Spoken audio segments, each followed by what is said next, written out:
une grosse mise à jour va être disponible sur Assetto Corsa Evo. Voilà, concernant des circuits, du modding, des voitures et des nouveautés à venir. Je suis Anthony de la chaîne Le Grand Vizir du Metaverse, première chaîne Tech VR en partant de la fin. Et aujourd'hui, on va se retrouver pour une nouvelle actu. Alors, cela faisait un petit moment qu'on n'avait pas une news de ce studio qui est Kunos Simulazioni.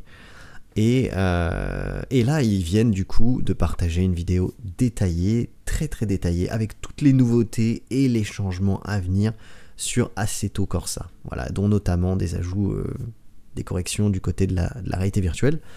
Donc c'est très intéressant. On a des circuits de modding, des voitures. L'équipe prépare une grosse mise à jour qui arrivera très prochainement. Dedans, du coup, dans les nouvelles voitures, il y a l'ajout de l'Alfa Romeo Giulia, la Caterham Academy, la Honda NSX-R, la Lotus Edge Exige, V6 Cup, je suis désolé, je suis pas spécialiste du tout en automobile pour être honnête, la Maserati MC20 GT2, la McMurtry Sperling, je suppose, la Porsche 911 Turbo.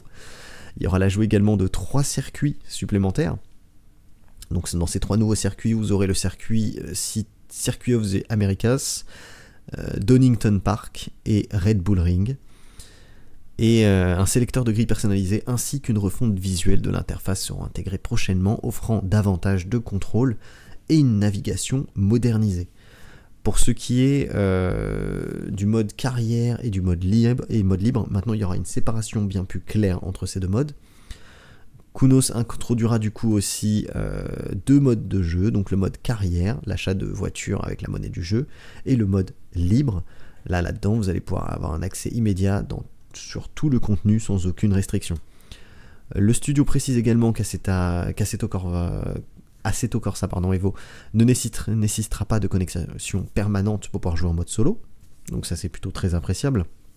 Pour les personnes qui, comme moi, n'ont pas une connexion régulière, constante, ou sont très loin d'avoir la fibre, ça fait très plaisir. Et du coup, la roadmap a été révisée au niveau des performances, etc.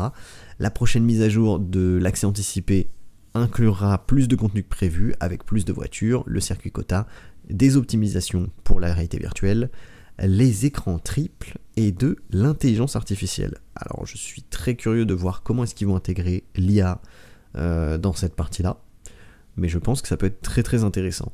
Le multijoueur et le modding sont prévus pour l'été 2025, tandis que le support du modding arrivera avant la version 1.0 avec un système d'échange de mods entre les joueurs. Voilà, n'hésitez pas à me dire ce que vous en pensez, est-ce que ça vous intéresse, n'hésitez pas à mettre un like pour soutenir la vidéo et la chaîne, merci à ceux qui soutiennent financièrement la chaîne, et moi je vous donne rendez-vous demain pour une toute nouvelle news, ou sinon à plus tard sur Twitch.